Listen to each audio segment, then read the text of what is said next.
ఓం మహాగణాధిపతే నమ ఐం సరస్వత్యై నమ శివాయ గురువే నమ యా దేవీ సర్వభూతేషు మాతృపేణ సంస్థితా నమస్తస్తే నమస్తస్తే నమస్తస్తే నమో నమ జయ గురు దత్తాత్రేయ నమ ఓం నమ శివాయ శివాయ గురువే నమ శ్రీరామ రామ రామేతి రమే రామై మనోరమే సహస్రనామ తత్తుల్యం రామనామ వరాననే జై శ్రీరామ్.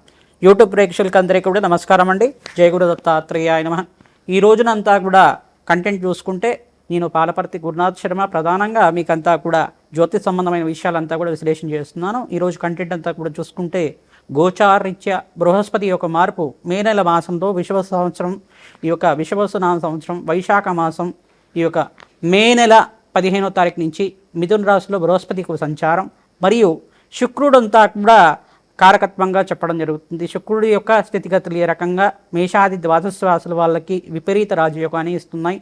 ఈ యొక్క మే నెల మాసంలో బృహస్పతి మార్పు అంతా కూడా విశేషంగా ఏ రకంగా అందరికీ కలిసి వస్తుంది, విపరీత రాజయోగాలు శుక్రయోగం అంతా కూడా ఏ రకంగా వస్తుంది, ధనయోగాలు అంతా కూడా ఏ రకంగా గ్రహస్థితి ప్రకారంగా వస్తుంది అనేది విశ్లేషణ చేయడం జరుగుతుంది. ప్రధానంగా మేము చెప్పే పరిష్కారం అంతా కూడా ఆచరించండి. తద్వారా మీకు అంతా కూడా అష్టైశ్వర ప్రాప్తి, విపరీత రాజయోగము, లక్ష్మీకి ఉపరియోగం కలగడానికి ఆస్కారం ఉంటుంది. ప్రధానంగా ఈ యొక్క శుక్రుడి యొక్క మార్పు అనేది ప్రధానంగా చూసుకుంటే శుక్రుడు అంతా కూడా ఈ యొక్క మీనరాశిలో శుక్ర శని కలియుకతోటి సంచారం చేయడం, గోచార రీత్యా ఈ యొక్క బృహస్పతి అంతా కూడా చూసుకుంటే మిథున రాశిలో సంచారం చేయడం, ఈ యొక్క రాహుకేతులంతా కూడా చూసుకుంటే మే నెల 18వ తారీఖులో ఈ యొక్క కుంభరాశిలో రాహువు సంచారం చేయడం మరియు సింహరాశిలో అంతా కూడా కేతు సంచారం చేయడం అనేది గ్రహాల యొక్క స్థితిగతి ఈ రకంగా ఉంది. మరియు ఈ యొక్క కాలసర్ప దోషంలో గోచారీత్యా రాహుకేతు మధ్యలోనే ఈ యొక్క అన్ని గ్రహాలంతా కూడా ఉండడం అనేది కాలసర్ప యోగంలో ఉండడం, ఈ యొక్క గ్రహాల యొక్క స్థితిగతి ఆధారంగా మానవ జీవనాధారం అంతా కూడా ఉండడం వల్ల గ్రహాల యొక్క ఆ బలం పెరగడానికి ప్రధానంగా గురుబలం కానీ శుక్రబలం కానీ పెరిగితే కనుక శుక్రయోగం అనేది పెరిగితే కనుక ఆ యొక్క శుక్రుడి యొక్క అనుగ్రహం వల్ల విపరీత రాజయోగాలు శుక్ర మహర్దశ అనేది అనుకూలిస్తే కనుక మీకు విపరీత రాజయోగం రావడానికి, అనంతమైన ధనధాన్యాది సమృద్ధి కలగడానికి, వస్తులాభము, భూలాభము, గృహయోగము, విపరీత రాజయోగము, భోగభాగ్యానికి అధిపతి అయిన శుక్రుడంతా కూడా విపరీత రాజయోగానికి, మంచి గృహయోగానికి కలగడానికి కానీ, కళ్యాణ యోగం కలగడానికి కలత్ర కారకుడైన శుక్రుడంతా కూడా శీఘ్ర కళ్యాణ యోగానికి కారకుడు అవుతాడు. ప్రధానంగా చూసుకుంటే బంగారం కానీ, ఈ యొక్క స్థిర ఆస్తి కోసమైనా కానీ, స్థిర ఐశ్వర్యం కోసమైనా కానీ, వ్యాపారం అభివృద్ధి కోసమైనా కానీ శుక్రుడు కారణమవుతాడు. ఇక్కడ బృహస్పతి మార్పు అంతా కూడా గురుబలం పెరగడం వల్ల దత్తాత్రేయ అనుగ్రహం అంతా కూడా లభిస్తూ ఉంటుంది. బృహస్పతి అంతా కూడా మార్పు లభించడం వల్ల ప్రధానంగా పుష్కరకాల సమయం ఇదంతా కూడా సరస్వతి పుష్కరకాల సమయంలో అంతా కూడా అఖండమైన పుణ్యప్రాప్తి లభించే విధంగా మేషాది ద్వాదశ రాశుల వాళ్ళకి ఏ పరిష్కారం చేసుకుంటే అతి శీఘ్ర శుభ ఫలితాలు రావడానికి, అఖండమైన మంచి ఫలితాలు రావడానికి, అఖండమైన రాజయోగం రావడానికి, శుక్రయోగం కలగడానికి, ప్రధానంగా శుక్రయోగం వల్ల మీకంతా కూడా శుక్ర మహర్దశ లభించడం, మీ యొక్క దశ వింశోత్తర దశ విధానంలో శుక్ర మహర్దశ ఉంటే కనుక మీకంతా కూడా సర్వ గ్రహదోష నివారణ జరగడానికి, ప్రధానంగా చూసుకుంటే సకల గ్రహదోష నివారణ జరిగి మీకంతా కూడా విపరీత రాజయోగం కలగడానికి, వ్యాపారం అభివృద్ధి కలగడానికి ఏ గ్రహం వల్ల మీకంతా కూడా కారణమవుతుంది, ఏ పరిష్కారం చేసుకుంటే శీఘ్రంగా వ్యాపారం అభివృద్ధి కలుగుతుంది, వృత్తిరీత్యా వ్యాపార రీత్యా ప్రమోషన్స్ రావాలన్నా కానీ, మీకంతా కూడా ఉద్యోగంలో ప్రమోషన్ రావాలన్నా కానీ ఏం పరిష్కారం చేసుకోవాలి, శుక్రుడి యొక్క కారకత్వాలంతా కూడా విశ్లేషణ చేసుకుంటూ పరిష్కారం అంతా కూడా చెప్తున్నాం. మంచి ఫలితాలంతా కూడా చెప్పడం జరుగుతుంది.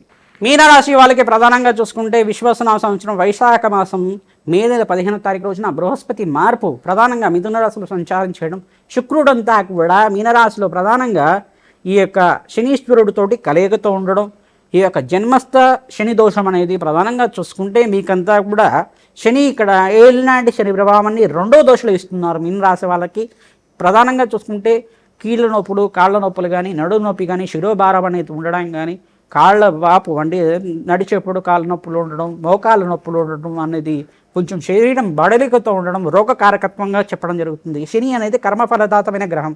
ప్రధానంగా కర్మఫలదాత ఏ రకంగా చెప్తున్నారు, ఈ యొక్క ఏ కర్మ చేసుకున్న పాపకర్మలంతా కూడా రోగ రూపేణ పీడిత అని చెప్పేసి ఉంటుంది. పాపకర్మాలంతా పూర్వ జన్మకృతం పాపం వ్యాధి రూపేణ పీడిత అని చెప్పేసి అనడం రోగ రూపేణ పీడిత. తత్ రోగాన్ శమ్యతే జప హోమాది శాంతి కార్యక్రమాలు చెప్పడం వల్ల, జప హోమాది శాంతి కార్యక్రమాలు చేసుకోవడం వల్ల, దైవస్మరణ చేయడం వల్ల ఈ యొక్క పాపకర్మ నుంచి బయటపడి మంచి పుణ్య కార్యక్రమాలు చేసుకోవడం వల్ల శనీశ్వరుడు కర్మఫలదాత అని శనీశ్వరుడు అనుగ్రహం అంతా కూడా లభిస్తుంది. ప్రతినిత్యం కూడా శనీశ్వరుడికి తైలాభిషేకం చేయించడం, ప్రతినిత్యం కూడా మీరు అవకాశం ఉన్నప్పుడు శనివారం రోజున బ్రాహ్మణోత్తునికంతా కూడా తిలలు దానం చేయడం, ప్రధానంగా నూతన వస్త్రాలంతా కూడా దానం చేయడం వల్ల, అవకాశం ఉంటే కనుక చెప్పులు గొడుగు అంతా కూడా దానం చేయడం వల్ల సకల గ్రహ దోష నివారణ జరగడానికి ఆస్కారం ఉంటుంది. మీకు అవకాశం ఉంటే కనుక మజ్జిగ అందరికీ భక్తులకి అంతా కూడా దేవాలయ ప్రాంగణంలో మజ్జిగ పంచండి. సకల గ్రహ దోషాల నుంచి బయటపడడానికి ఆస్కారం ఉంటుంది. సర్వ శాపాల నుంచి బయటపడడానికి ఆస్కారం ఉంటుంది. ప్రధానంగా సర్వ దోషం నుంచి బయటపడడానికి ఆస్కారం ఉంటుంది. కావున మీనరాశి వారు విశేషించి బృహస్పతి అంతా కూడా మిథున రాశిలో సంచారం చేయడం మీకంతా కూడా రాజయోగం కారణమవుతుంది.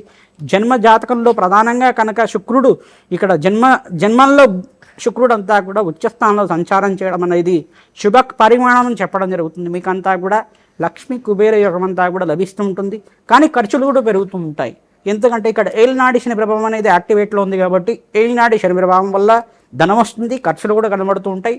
ఈ యొక్క శ్రమతో కూడిన సంపాదన మంచి శుభకర వ్యయం అనేది చెప్పడం జరుగుతుంది. శుభకార్యాల నిమిత్తం మీదంతా కూడా ఖర్చులు పెరగడం, మంచి ఇంట్లో వివాహాది శుభకార్యాల కోసం కానీ, మంచి ఇల్లు కొనుక్కుందాం అంటే అప్పులు చేసైనా ఇల్లు కొనడం కానీ, లోన్ తీసుకునైనా ఈఎంఐ తోటి లోన్ తీసుకునైనా ఇల్లు కొనడం కానీ, భూ సంపద అనేది లభించడం అయినా కానీ, ధనయోగం పెరగడానికి మీకంతా కూడా వ్యాపారం విస్తరణ చేసుకోవడానికి, మంచిగా ఈ యొక్క డబ్బులు అనేది ఆర్జించడానికి లోన్స్ అనేది తీసుకొనేసి మీరంతా కూడా వ్యాపారం విస్తారం చేసుకోవడానికి ప్రయత్నం చేస్తూ ఉంటారు.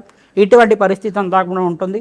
ప్రతినిత్యం కూడా శ్రీనివాస కళ్యాణం అనేది చేయించుకోండి. తద్వారా ఈ యొక్క వెంకటేశ్వర స్వామి కళ్యాణం అంతా కూడా ఆచరించుకోవడం వల్ల సర్వ గ్రహదోష నివారణ జరగడానికి ఆస్కారం ఉంటుంది. వెంకటేశ్వర స్వామి దేవాలయంలో మీరంతా కూడా అన్నదాన కార్యక్రమంలో పాల్గొనండి. తద్వారా మంచి ఫలితాలు పొందుతారు. పురుష సూక్త విధానంగా యజ్ఞాధికృతులు చేసుకోవడం వల్ల సకల గ్రహపీడ నుంచి బయటపడడానికి ఆస్కారం ఉంటుంది. కావున ఈ పరిష్కారం మీనరాశి వాళ్ళకి ఎంతవరకు చెప్తున్నాం. జయ గురు దత్తాత్రేయాయ నమః.